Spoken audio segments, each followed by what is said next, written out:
सुकून अभी भी महसूस कर रही है।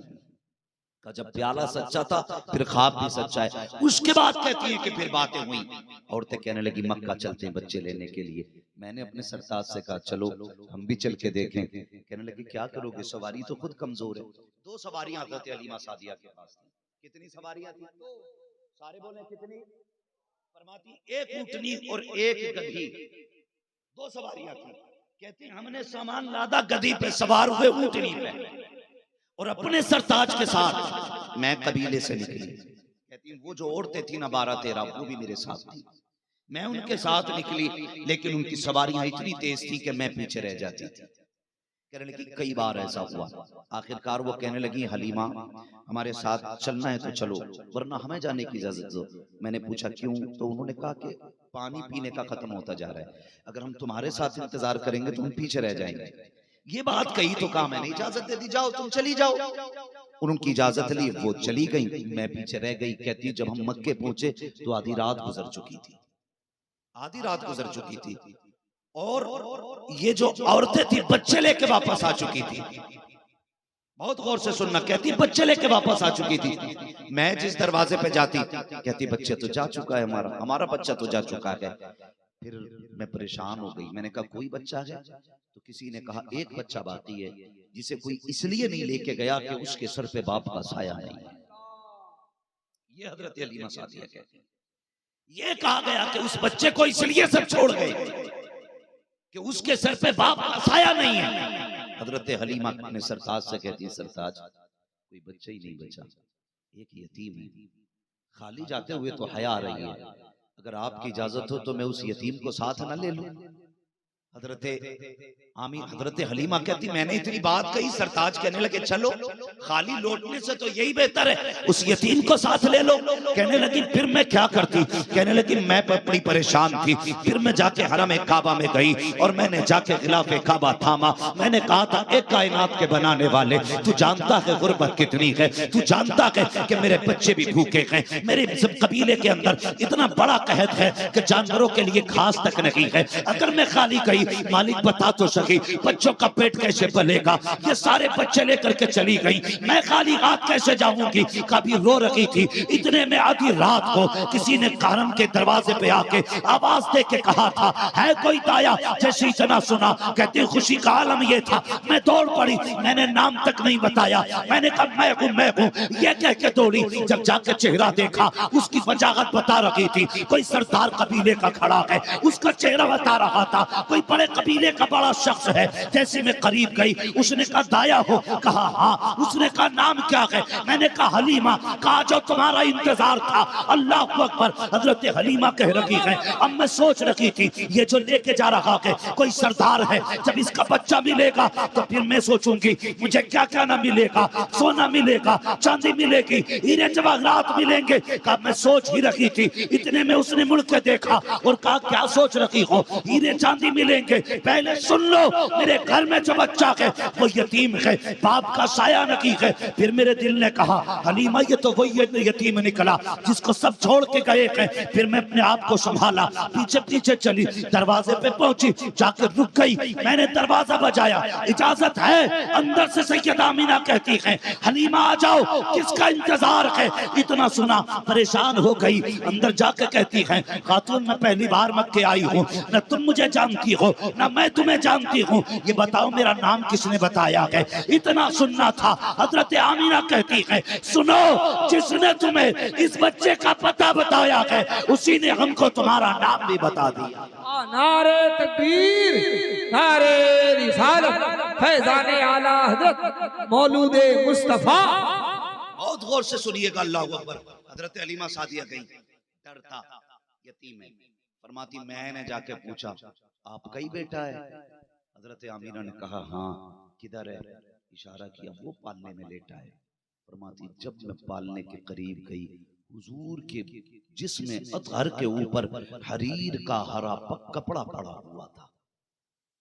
मैंने जैसे ही कपड़ा सरकाया, फरमाती जैसे चेहरे से कपड़ा सरक के नीचे तक आया, बस पहली नजर पड़ते ही मैं हुजूर को दिल दे बैठी। पहली नजर पड़ते ही कहने लगी फिर चूंकि माएँ जानती हैं सोते हुए बच्चों को कैसे बेदार किया जाना। हजरत हलीमा सादिया कहती मैंने अपना दाना हाथ हुजूर के सीने पे रखा, फरमाती हुजूर ने आंख बाद में खोली, मुस्कुराना पहले शुरू कर दिया था, मुस्कुराना पहले शुरू कर दिया था। हुजूर की आंख खुली और जैसी हुजूर ने मेरी तरफ निगाह उठा के देखी, जुल्फ देखी है कि नजरों ने घटा देखी है, लुट गया जिसने मोहम्मद की अदा देखी। बस हुजूर को देखा, कहने लगी मैंने हुजूर को उठाया और सीने से लगा लिया। कहने लगी मैं दुखों की मारी थी, भूख थी बच्चों में, शहर मेरे कबीले में कहत था, मैंने उठा के हुजूर को सीने से क्या लगाया, मेरे सीने के सारे दुख दूर हो गए।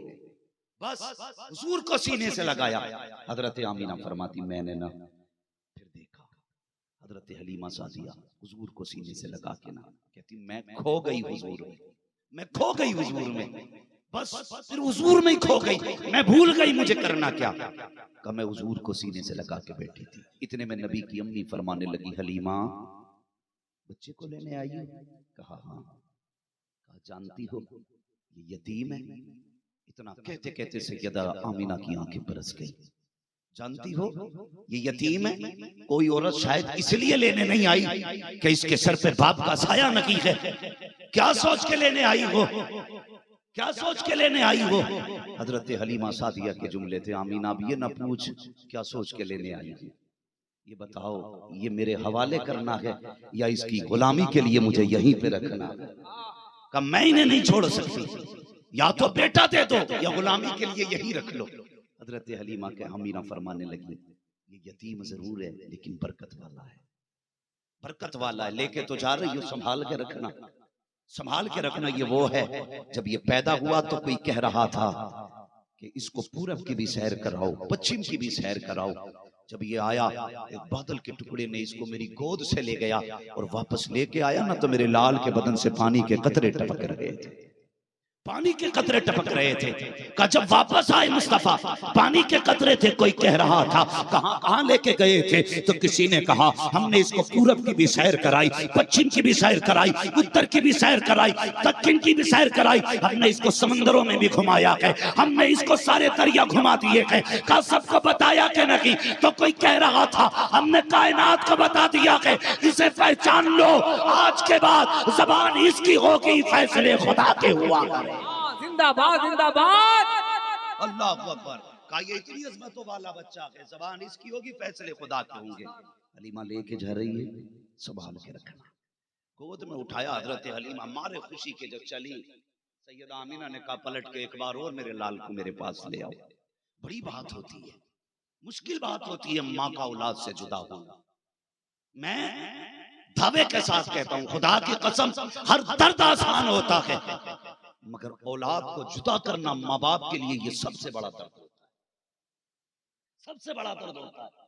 औलाद अगर पागल भी हो माँ बाप के दिल का करार होती है, माँ बाप के दिल का करार होती है। मैंने कई माओं को पागल बेटों को कमर पे उठाए देखा है, अपने हाथों से लुक़मे बना के खिलाते हैं, लेकिन कभी बोझ नहीं समझते हैं। हाँ हाँ मैं ऐसी माएँ जानता हूँ जो 18 साल से बेटा बिस्तर पे पड़ा है, अपने मैके तक इसलिए नहीं गई कि बेटे को कौन दूध पिलाएगा, बेटे को कौन जूस पिलाएगा, बेटे की गंदगी कौन साफ करेगा। एक माँ 18 साल तक अपने बेटे को छोड़ के कहीं नहीं जाती है। मेरी कौम के जवानों, जब तुम्हारी शादियां होती हैं तो कौन सा सितम माँ बाप पे नहीं करते। कोई सिंगापुर जा रहा है, कोई लंदन जा रहा है, कोई अमेरिका जा रहा है। एक अभी चंद दिन पहले की कहानी है, सुनो, बड़ा दिलावेज वाकया है। बड़े अमीर की चंद औलादे थी, चंद बेटे थे, उसने बेटों की शादियां कर दी। जब वो बिस्तर पे आके पड़ गया, एक बेटे की शादी हुई थी, उसने क्या किया, बाप की खिदमत के लिए नौकर रखा।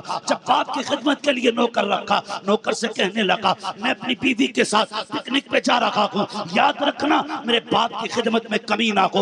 ये कह के परदेश चला गया। बाप बिस्तर पे पड़ा था, कोमा की कंडीशन थी, न चल सकता था न बोल सकता था। तो अल्लाह अकबर, बिस्तर पे छोड़ के गए बाप को, और जिस नौकर को कहा था बाकी सारे मकान को ताला लगाया, जिस कमरे में बाप रहता था सिर्फ उस कमरे की चाबी उस नौकर के हवाले की। नौकर ने भी बेटों के जाने के बाद ताला लगाया, मंडी जा रहा था, इत्तेफाक से हादसा हुआ, एक्सीडेंट हुआ और वो भी पागल खाने चला चला गया। जाने के बाद कौमे की हालत उसकी भी हो गई। जब बेटे 3 महीने के बाद पलट करके आए तो जिस कमरे के अंदर नौकर ने उनके बाप को ताला लगाया था, जब उसको खोल के देखा गया तो बाप की सूखी हड्डियां बिस्तर पे पड़ी थी। मैं सिर्फ इतना कहना चाहता हूँ, अपने बेटों को नौकरों के हवाले ना करो, खादिमों के हवाले ना करो, अपना वक्त अपने बाप के कदमों में बिताया करो। और यार नसीब है तेरा, तुझे खिदमत का मौका मिला है। खुदा की कसम, लंदन पेरिस अपनी जगह पर होते गए, माँ बाप की खिदमत अपनी जगह पे हुआ। नारे तकबीर,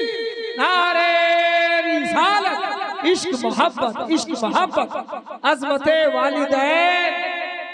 जो खुद कर लोगे वो तुम्हारी सबसे बड़ी नेकी है। जो खुद माँ बाप की खिदमत कर लोगे उससे बड़ी नेकी कोई नहीं है। हाँ, वो किसी जगह पे दौलत बंटने लगी थी, सुने बहुत गौर से, तो बंटवारे की बारी आई। जब बंटवारे की बारी आई तो दौलत रखी गई, माँ पे एक पे झगड़ा हुआ। एक कहता माँ मैं लूंगा, दूसरा कहता था माँ मैं लूंगा। ये झगड़े बहुत कम देखने को मिलते। मार्केट दुकान सारे बांट लेंगे, माँ बाप बांटने वाले बहुत कम। एक बाप की 8-8 दिन की ड्यूटी पड़ती है। 8 दिन तू खिलाएगा, 8 दिन तू खिलाएगा। अब्बा मेरे पास रहेंगे, अम्मा तेरे पास रहेंगे, ऐसी ड्यूटियां डालते हो। माँ बाप को पागल औलाद भी प्यारी होती है। वक्त जाये करके मैं बस बहुत तेजी जाये किया बगैर मैं आगे बढ़ना चाहता हूँ। माँ बाप को पागल औलाद भी प्यारी होती है। फिर सही सालिम माँ बाप औलाद को प्यारे क्यों नहीं होते? क्यों नहीं सोचते इस बारे में? कभी गौर किया करो, कभी सोचा करो। हर चीज तुम्हें मार्केट से मिल सकती है, माँ बाप नहीं मिलेंगे, नहीं मिल सकते। दिल, गुर्दे, फेफड़े आज तो सारे बदल जाते हैं पैसे देकर, लेकिन माँ बाप मार्केट में नहीं मिलते। ये माँ बाप नसीबों से मिला करते। अल्लाह नसीब से माँ बाप देते हैं।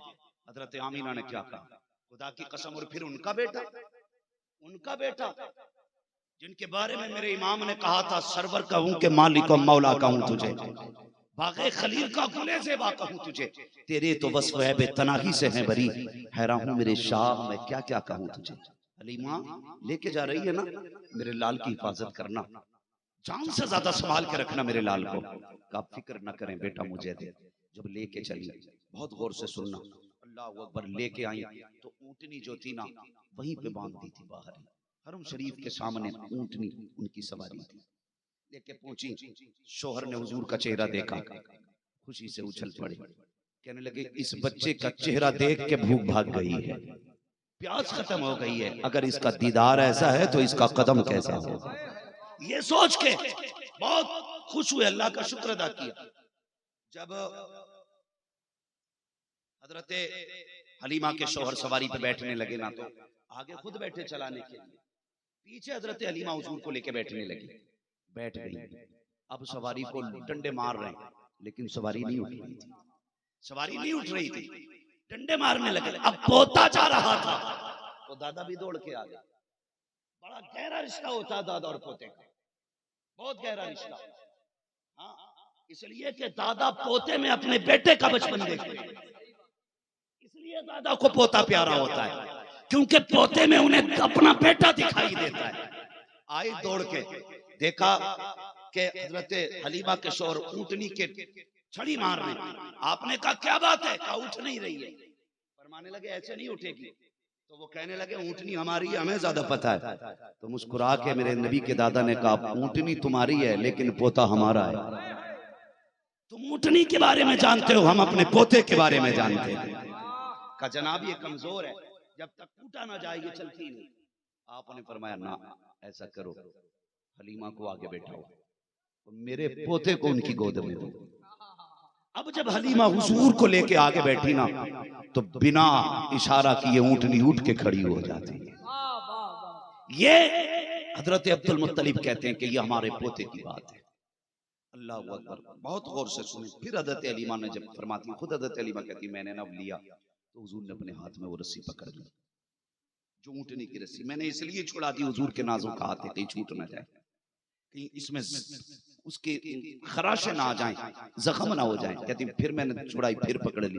का तीसरी मर्तबा छुड़ाई तो हुजूर ने ऐसे जलाल से मेरी तरफ देखा, छोड़ दिया। कहने लेकिन मैं उस वक्त समझी जब ऊँटनी चली, गोया हुजूर कह रहे थे उधर से तुम लेके आए थे, इधर से हम लेके जाएंगे। और जब हुजूर ने रस्सी पकड़ी ना तो कहती कि फिर हवा से ज्यादा तेज सवारी जा रही थी, हवा से ज्यादा तेज। जो पहले गई थी 3 दिन पहले जा चुकी थी, ये सवारी उनसे आगे निकल गई। किसी ने कहा हलीमा जा रही है, किसी ने कहा ना हलीमा हो ही नहीं सकती, उसकी सवारी में इतनी ताकत कहाँ। किसी ने कहा नहीं नहीं हलीमा ही है। आवाज दी हलीमा है क्या? मुड़ के पीछे देखा, कहा हाँ हलीमा ही थी। कहा ये तो बता सवारी बदल दी है क्या? कहा सवारी तो वही है, सवार बदल गया, सवार बदल गया, सवार बदल गया। अल्लाह अकबर। अब औरतें हैरत में थी, हलीमा कौन है ये बच्चा, कौन है? फरमाने लगी ये ना पूछो, ये वो है जिसके आने से हलीमा की तकदीर बदल गई है, हलीमा की तकदीर बदल गई है। रास्ते से ये जिससे सवारी गुजरती जाती बेशुमार कमालात देखने को मिले। अल्लाह अकबर। फरमाने लगी कि एक ऐसा भी वाकया पेश आया उसी सफर में। कहती हैं ये होता जा रहा था, जिस ऊंटनी पे हुजूर सवार थे वो जिस जंगल से गुजरती, जहां पैर रखती वहीं से हरियाली घास जमाया करते थे, हरी हरी घास जमाती। कहते हैं जिस जंगल से हम गुजरते वो जंगल पूरा हरा भरा हो जाता था।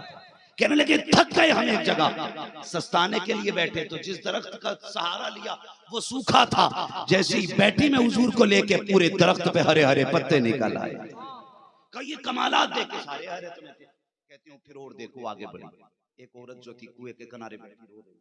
मैंने उससे पूछा, हमें भी पानी की जरूरत थी, हम भी गए। मैंने उससे पूछा तू क्यों रोई? उसने कहा कि मैं अपने बच्चे को लेके आई थी, अचानक यहाँ मैं पानी निकालने लगी, मेरा बच्चा चलते हुए आया, पानी में गिर गया, डूब गया मेरा बच्चा। फरमाया रो मत, तेरा बच्चा भी आ जाएगा। कहा कैसे आएगा?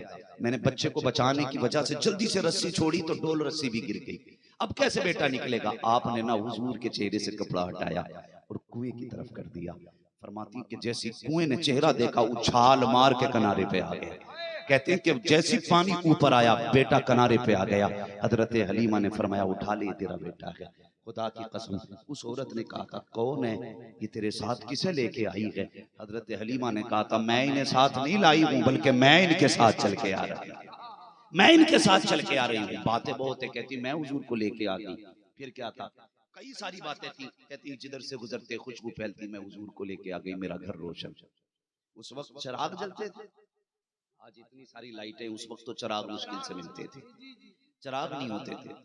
कहते हैं लोग कहते हैं कि पहले ऐसा होता था कि हलीमा के घर का अंधेरा नहीं मिटता था, आज हलीमा के घर का उजाला ही खत्म नहीं होता। औरतें कहने लगी बड़ा पता नहीं कहां से लेके आई है, कितनी दौलत ले आई कि पूरी रात चिराग जलाती है। औरतों ने कहा हलीमा चिराग जलाती हो? कहा नहीं। कहा झूठ बोलती हो? कहा अच्छा झूठ तो हम नहीं बोलते। कहा फिर ये रोशनी कैसे? फरमाया आया कभी चेक कर लेना। एक दिन रात में औरतें इकट्ठी होके आ गई, जब इकट्ठी होके आई दरवाजा बजाया, कहा आज हमने तुम्हें पकड़ लिया। कहा क्या? कि देखो चिराग जल रहा है। कहा किधर चिराग है? देखो। घर घुमाया हजरत हलीमा ने ना। फरमाती है कि फिर कोई चिराग नहीं मिला। कहा रोशनी कैसी है? फरमाया आओ मैं तुम्हें चिराग दिखाती हूँ।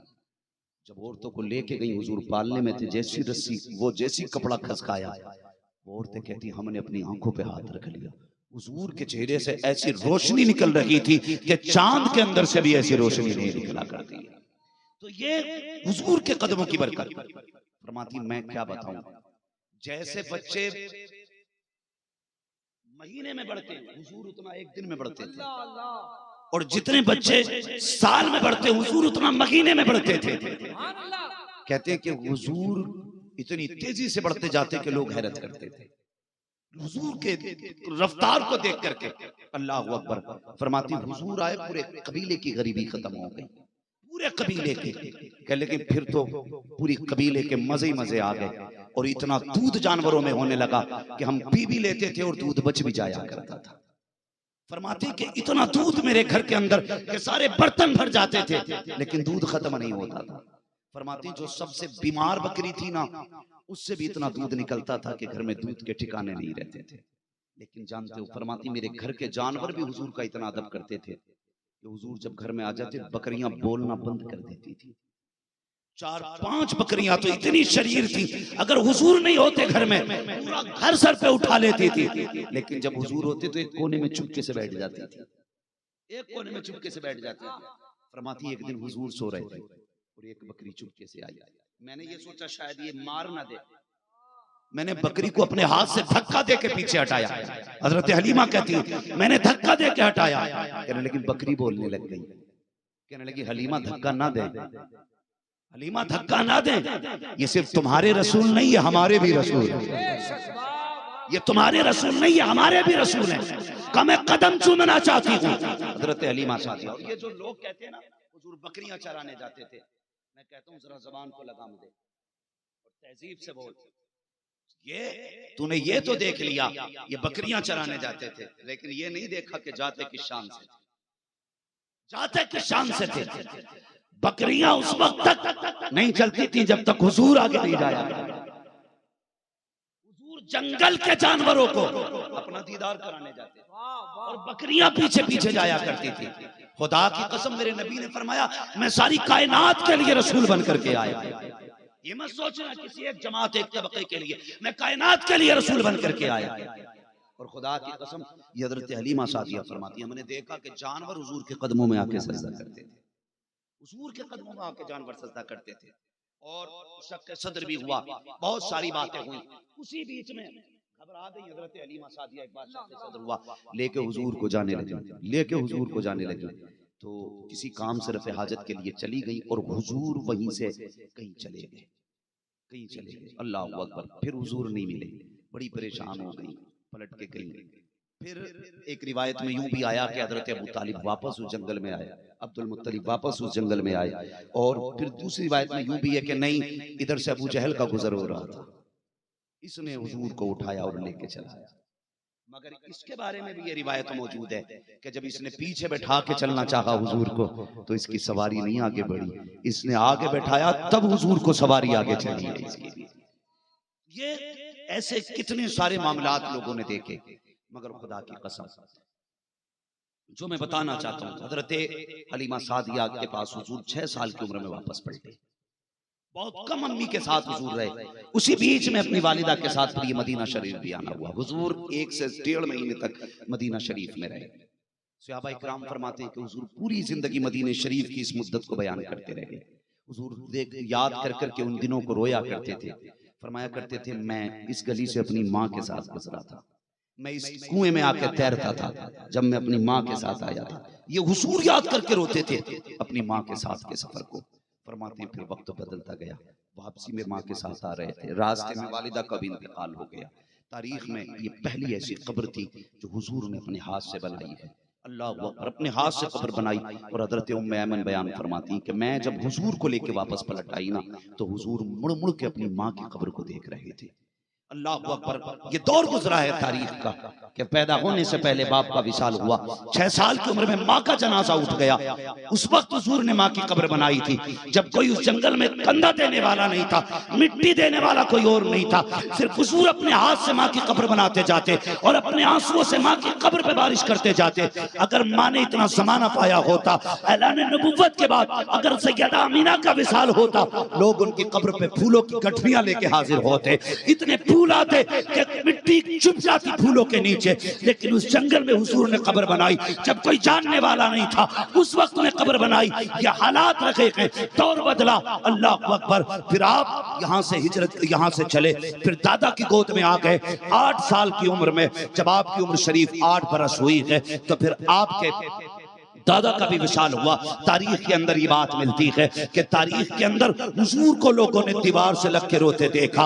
दादा के विशाल पे मेरे नबी बड़े दर्द के साथ रोए, लेकिन जाते जाते दादा हुजूर को चचा के हवाले करके गए। अल्लाह अकबर। फिर मेरे हुजूर ने चचा के साथ जिंदगी के कुछ साल गुजारे, चंद साल चचा के साथ गुजारे। अल्लाह अकबर। चचा के मेरे हुजूर के मुशफिक चचा पूरी जिंदगी हुजूर के साथ कदम से कदम मिला के चलने वाले। फिर वो वक्त भी आया कि आपका भी इंतकाल हुआ और उसी साल हज़रत खदीजतुल कुबरा का विसाल हुआ। खुदा की कसम तारीख गवाह है, हुजूर को इतना बड़ा सदमा लगा कि इस साल का नाम मेरे नबी ने आमुल हुज़्न रखा। लेकिन तारीख गवाह है कि जिसको वक्त के साथ साथ सदमे और गम लगते रखे, एक दौर ऐसा आया कि जब वो मुसल्ले पे आने लगा 10,000 लोगों की जमात पीछे खड़ी है। नमाज के बाद चीख निकली। हजरत उमर ने कहा था या रसूल अल्लाह इस दर्द से क्यों रोए हैं? आज माँ की याद ने रुलाया। कहा किस चीज ने, काश मेरा जी चाहता है काश मेरी माँ होती और मैं मुसल्ले पे नमाज पढ़ाता, मेरी माँ गुजरे आयशा में होती। आहिस्ता से पर्दा सरकता, अंदर से आवाज आती, बेटा मोहम्मद मेरी बात सुन जा। आका कहते हैं उमर मैं नमाज छोड़ देता, मुसल्ला छोड़ देता, माँ के पास चला जाता, इसलिए कि अगर माँ राजी होती है तभी खुदा राजी हुआ करता। जिंदाबाद जिंदाबाद, नारे तकबीर, नारे रिसालत। और बदला फिर वो मौसिन इंसानियत जो कायनात के लिए रहमत बन के आया, जिसने दुखे दिलों का सहारा बनना था। फिर उस जात के हालात आप देखो, खुदा की कसम मेरे नबी न किसी यतीम को देखते तो रोते थे, सर पे हाथ रख के हुजूर रोते थे। जब किसी ने पूछा हुजूर क्यों रोते, फरमाते हैं जब इस यतीम को देखता हूँ ना मुझे अपनी यतीमी का दौर याद आता है। ये मेरे हुजूर फरमाया करते थे, जब इस यतीम को देखता हूँ ना मुझे अपनी यतीमी का दौर याद आ जाता है। लोगों बड़ी मुश्किल जिंदगी होती है माँ के बगैर, मेरे हुजूर फरमाया करते थे बड़ा मुश्किल जीना हो जाता बाप के बगैर। मेरे हुजूर ने इतनी राहत यतीमों के लिए रखी, फरमाया जो यतीम के सर पे हाथ रख देगा जितने बाल उसके हाथ के नीचे आ जाएंगे अल्लाह उतनी ही नेकियां अता फरमा देगा। ये किया करो, तलाश किया करो। बाहर भी आए ना, खाली सिर्फ घर नहीं सजाने, जरा दिल भी सजाओ। खाली लाइटें गली मोहल्ले में नहीं लगानी है, बल्कि मुआशरे में जो यतीम है ना उन्हें ढूंढ ढूंढ के ना हुजूर की विलादत के मौके पे सिर्फ अपने घर लाइटिंग ना करो, उसके घर भी चंद लड़ियां लगवा दिया करो। 50% यतीम किसी गांव में नहीं होते, चंद यतीम होंगे। जहां आप 5000 का लाइट का सामान अपना लेके आ रहे हो ना, तो 100 रुपए का किसी गरीब को दिलवा दिया करो। सारे अगर बंदे गरीब को 100 रुपए देने लगे तो किसी अमीर से बेहतर हवेली गरीब की सजने लग जाएगी। करेंगे इंशाअल्लाह ऐसा, बोलो इंशाअल्लाह। अपने घर के साथ गरीबों के घर सजाइए, यतीमों के सजाइए। ये 12वीं का पैगाम है। सिर्फ अपने घर सजा लेना, अपने बच्चों को खूबसूरत कपड़े पहना देना 12वीं नहीं, अपने बेटों के साथ यतीमों के घर सजने चाहिए, गरीबों के घर सजने चाहिए, ताकि गरीबों और यतीमों को लग जाए आज ही के दिन वो 12वीं वाला आया था। खुदा की कसम कल भी उसने बेटियों का दिल रखा था, आज भी अमीर बेटियों का दिल रख रहे हैं। ये माहौल अपना बनाइए। बस आखिरी बात, वो रहमतुल लिल आलमीन फिर वो कायनात पे कैसा छाया, कैसे जमाने के दिल में उसने घर किया। सहाबा फरमाते हम तो बैठे हुए थे, बहुत गौर से सुने, बैठे हुए थे, अचानक हुजूर ने कहा लब्बैक, फिर कहा लब्बैक, फिर कहा लब्बैक। उठे और बड़ी तेजी से दौड़ लगा दी। सहाबा फरमाते हमें डर था कोई हुजूर को नुकसान ना पहुंचाते। ऐलान नबुव्वत के बाद हुजूर को सहाबा अकेला नहीं छोड़ते थे। हिजरत के बाद सहाबा हुजूर को अकेला नहीं छोड़ते थे, जहां हुजूर जाते सहाबा साथ जाया करते थे, साथ जाया करते थे। तो सहाबा कहते हम पीछे पीछे दौड़ लिए, पीछे पीछे दौड़े, कहते पता नहीं हुजूर किधर चले गए। फिर हमने कैसे पता लगाया, कहा हम सूंघ सूंघ के हुजूर तक पहुंच गए थे। कहा जिस गली से खुशबू आती थी हम उसी गली में मुड़ जाया करते थे। कहते जहां हुजूर बैठे थे और जहां पहुंचे वहां से 4 चौक पड़ते थे, 4 चौराहे, 4 चौक पड़ते थे। फरमाने लगे हम खुशबू से सूंघते हुए पहुंच गए। हम पहुंचे, हुजूर किसी दरवाजे पे खड़े थे। हुजूर कह रहे थे दरवाजा खोल। अंदर से आवाज आई कौन? का तेरा भाई आया है। उसने कहा मेरा कोई भाई होता तो जिस दिन से यहाँ आई हूँ मेरी खैरियत लेने आता। हुजूर ने फिर फरमाया तेरा बाप आया है। उसने कहा बाप होता तो यूं बेची ना जाती। फिर हुजूर ने कहा तेरा हमदर्द आया है। उसने कहा मेरा हमदर्द कोई नहीं, आज 12 साल हो गए किसी ने हमदर्दी नहीं दिखाई। हुजूर फरमाते खोल तो बेटी दरवाजा।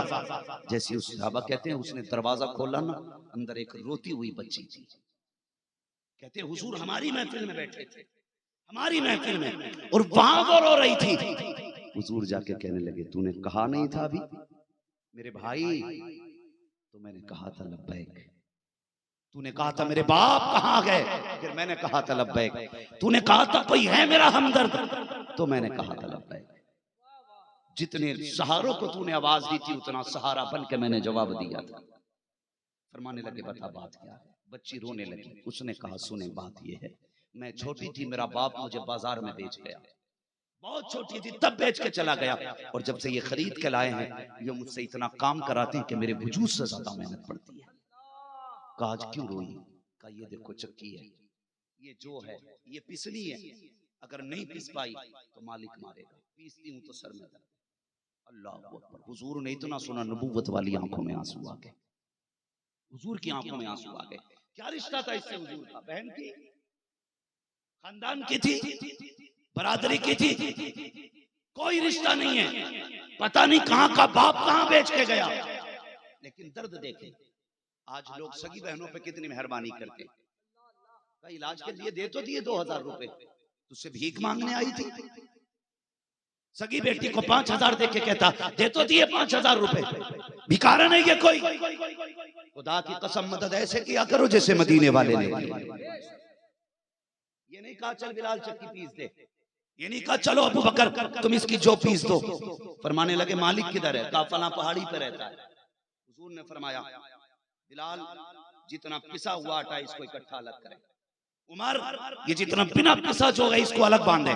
दोनों अलग बांधे गए। फरमाया दोनों की एक जगह गठरी बांधी, दोनों की एक जगह गठरी बांधी। फिर हुजूर ने उठा के अपने कंधे पे रख दी। जब कंधे पे रखी अबू बकर दौड़े, महबूब गुलाम हाजिर है, ये तकलीफ क्यों उठा रहे? फरमाया अबू बकर पीछे हट जा, मैंने इसे बेटी कह दिया। कल जब अगर बेटियां बाप के सर आए और वो बाप बेटी का बोझ लेके चले तो उसे बोझ न लगे, बल्कि वो मेरी सुन्नत समझ के बेटी के सामान को कंधे पे लेके चले। इसलिए हुजूर ने उसका सामान उठाया। मैं खुद लेके जाऊंगा और अपने कंधे पे लेके कहा बेटी चल, बता कहां के वो मालिक। वो आगे आगे हुजूर पीछे पीछे। ये जो यहूदी था एक पहाड़ी पे रहता था, ये छत पर बैठा था। इत्तेफाक से कोई फंक्शन था, बड़े मेहमान इसके घर आए थे, ये छत पे बैठा था। इसने अचानक देखा हुजूर के चेहरे पे नजर पड़ गई। हुजूर के चेहरे की एक खासियत ये थी, जहां से किसी का चेहरा साफ नजर नहीं आता था, वहां से मेरे मुस्तफा का चेहरा चांद की तरह साफ नजर आया। ये खासियत थी हुजूर के चेहरे की। ये छत पे बैठा, इसने देखा सारे चेहरे धुंधले थे, लेकिन एक चेहरा चांद से ज्यादा चमक रहा है। फिर इसने नजरें जमा के देखा कि उसके कांधे पे गठरी भी है, उसके साथ एक बच्ची भी है। ये नीचे दौड़ा अपने घर के अंदर और इसने दरवाजा बंद कर दिया। बंद था दरवाजा, इतने में दस्तक। उसने कहा कौन? मेरे नबी ने कहा अना मुहम्मदुर रसूलुल्लाह। जैसे इतना सुना डर गया, कहने लगा ये तो वो ही है जिनकी बातें हो रही हैं। दरवाजा नहीं खोलेंगे वरना इन्हीं के हो जाएंगे। हुजूर ने फरमाया सुन, मैं कलमा पढ़ाने नहीं आया, मुझसे कुछ बात कर ले, ये शर्त नहीं है, जरा दरवाजा तो खोल। उसने कहा कलमा नहीं पढ़ूंगा। कहा वो तेरी मर्जी है, मगर दरवाजा तो खोल। जैसे दरवाजा खोला बाहर निकला, कंधे पे हुजूर की गठरी रखी है, आगे बच्ची खड़ी है। कभी हुजूर को देखता है, कभी बच्ची को देखता है, कभी गठरी को देखता है। वो कहने लगा कैसे आया? मेरे नबी ने फरमाया ये तेरी बांधी है? उसने कहा हाँ। कहने लगा इसे, हुजूर ने फरमाया इसे कितने में बेचेगा? कितने में बेचेगा? कहा इसे कौन खरीदेगा? फरमाने लगे अब इसका बाप आ गया है। ये उस वक्त में समझाने के लिए कहा इसका कोई नहीं है, इसका मैं हूं। इसने बाप को याद किया, मैं बाप बन के आया। इसने भाई को याद किया, मैं भाई बन के आया। इसने सहारे को पुकारा, मैं सहारा बन के आया। कीमत बता। ये कंधे पे क्या? कहा कि वो है जो तूने इस पे बोझ डाला था, वो है जो तूने इस पे बोझ डाला था। वो अंदर गया, ठहरिए, अंदर गया, किताब उठा के लाया, किताब लेके खड़ा हो गया। वर्क पलटता जाता है, देखता जाता है, वर्क पलटता जाता है, देखता जाता है।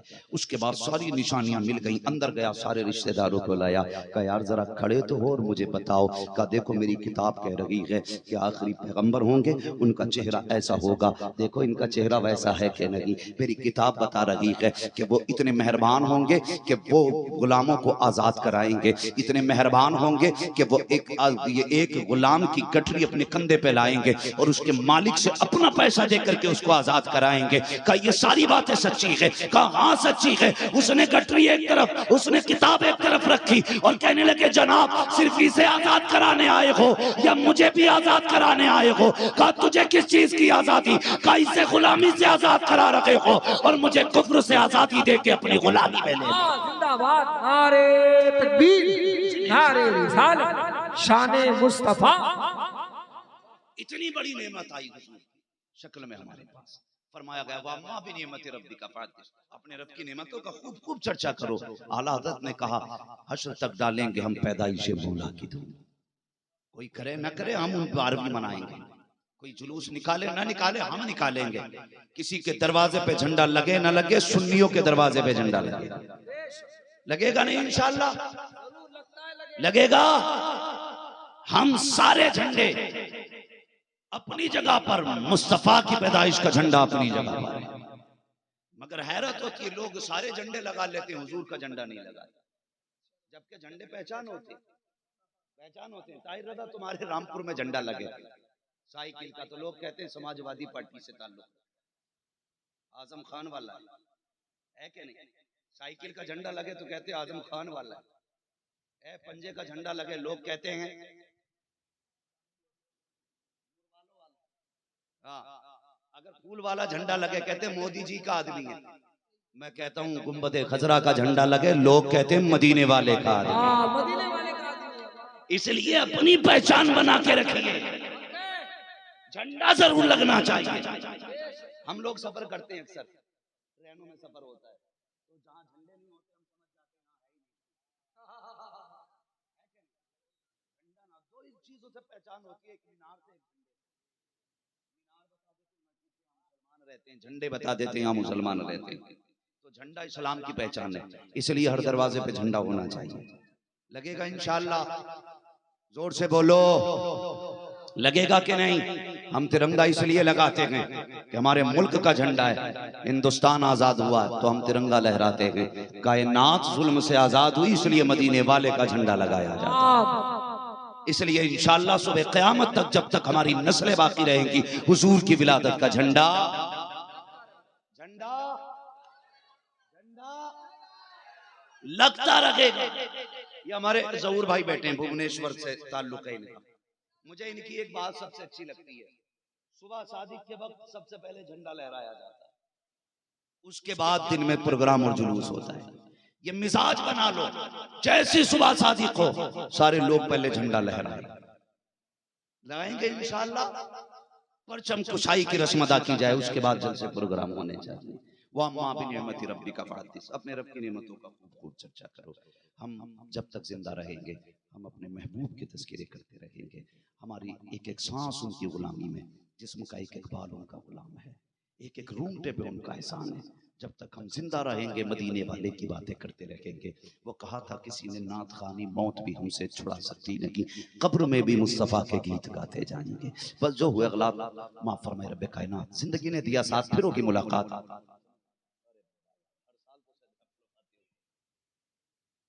साल तो शजरा पढ़ाई, जरा थोड़ा सा इसका आवाज सही कर दे। उमर भाई कह रहे हैं जरा शजरा बयान कर दिया जाए, बोल दें जरा सुभान अल्लाह। साबिर बाबा कंजूसी ना करो, मुस्तान अल्लाह तुम्हें जन्नत नसीब करे, खात्मा बिल खैर फरमाए हम सबका। ठीक है, जरा शजरा पढ़ दिया जाए, बोल दें जरा सुभान अल्लाह। अगर मेरी तबीयत ठीक होती तुमसे ज्यादा आवाज मैं निकाल लेता। कितनी कमजोरी से आप काम कर रहे हैं, जरा जोर से बोलें सुभान अल्लाह। माशाअल्लाह। ये जो लोग नहीं बोल रहे मसला क्या है? मैं ये तो नहीं कहूंगा जो हाथ उठा लेगा अल्लाह उसे फालिज से महफूज कर देगा, इसलिए कि मेरा मानना बीमारी भी अल्लाह की रहमत होती है। बीमारी भी उसी को अल्लाह देता है जिससे मोहब्बत करता है। फरमाया गया जब बीमारियां आती हैं तो शुक्र अदा किया करो, इसलिए कि बीमारी अल्लाह उसे देता है जिसके गुनाह माफ करने का इरादा फरमा लेता है। हाँ, तो मैं तो ये नहीं कहूंगा, इसलिए कि बड़े बड़े हमारे बुजुर्गों को बीमारियां रही हैं, तो कभी बहुत बड़े इस तरह के झूठे दावे ना किया करें, इसलिए कि बीमारी रब की रहमत होती है। जरा बोल दे सुभान अल्लाह। हाथ उठा ले चाचा, जरा हाथ उठा के बोल दो सुभान अल्लाह। हैं, खुद उठने की उम्र आ गई लेकिन हाथ उठाने भी तैयार नहीं है। अल्लाह सलामत रखे। मैंने ये दुआ नहीं दी है जो हाथ ना उठाए उसे अल्लाह उठा ले, कोई मसला नहीं है। फरमाया गया सबसे बेहतर वो जिंदगी है जिसने कम वक्त में ज्यादा नेकियां की, और सबसे बुरी वो जिंदगी होती है जिसने ज्यादा जिंदगी में नेकियां कम गुनाह ज्यादा किए होते हैं। ठीक है, अल्लाह हमें ज्यादा नेकियों वाली जिंदगी अता फरमाए। बोल दे जरा सुभान अल्लाह। आदम के बेटे शीश, ये सामने वाली जो डिस्प्ले है ना, जरा ये अच्छी रहनी चाहिए, है ना भाई लोग ये बैठे बड़े भैया लोग हैं तो जिम्मेदारी बड़ों की ज्यादा होती है, ऐसे बड़े नहीं होते, बड़ों की जिम्मेदारियां बड़ी होती है, तो जरा बड़ी जिम्मेदारी निभाएं। बोलें जरा सुभान अल्लाह और जोर से। आदम के बेटे शीश, शीश के बेटे यानस, यानस के बेटे कैनान, कैनान के बेटे मैलाई, महलाइल के बेटे व्यारत, व्यारत के बेटे इदरीस, इदरीस के बेटे मुतवश्शिक, मुतवश्शिक के बेटे लमकनेक नाम, लमकनेक नाम के बेटे नूह, नूह के बेटे शाम, शाम के बेटे जुलाद, जुलाद के बेटे शालिक, शालिक के बेटे आबिर, आबिर के बेटे दाता, दाता के बेटे रावा, रावा के बेटे शारू, शारू के बेटे नाखुर, नाखुर के बेटे तारिक, तारिक के बेटे इब्राहिम खलीलुल्लाह, इब्राहिम खलीलुल्लाह के बेटे इस्माइल ज़बीहुल्लाह, इस्माइल ज़बीहुल्लाह के बेटे केदार, केदार के बेटे अवाम, अवाम के बेटे अमल, अमल के बेटे साबित, साबित के बेटे सलमान, सलमान के बेटे रईसा, रईसा के बेटे इलियासा, इलियासा के बेटे औद, औद के बेटे हव्वा, हव्वा के बेटे अदनान, अदनान के बेटे मोहित, मोहित के बेटे नदार, नदार के बेटे मुदिर, मुदिर के बेटे इलियास, इलियास के बेटे मुदरिका, मुदरिका के बेटे खदीमा, खदीमा के बेटे किनाना, किनाना के बेटे नदर, नदर के बेटे मालिक, मालिक के बेटे फार, फार के बेटे गालिब, गालिब के बेटे लुई, लुई के बेटे काब, काब के बेटे मुर्रा, मुर्रा के बेटे किलाब, किलाब के बेटे कुसै, कुसै के बेटे अब्द मनाफ, अब्द मनाफ के बेटे हाशिम है, हाशिम के बेटे अब्दुल मुत्तलिब, अब्दुल मुत्तलिब के बेटे अब्दुल्लाह हैं, अब्दुल्लाह के बेटे मुहम्मदुर रसूलुल्लाह। जिंदाबाद, नारे तकबीर, नारे रिसालत।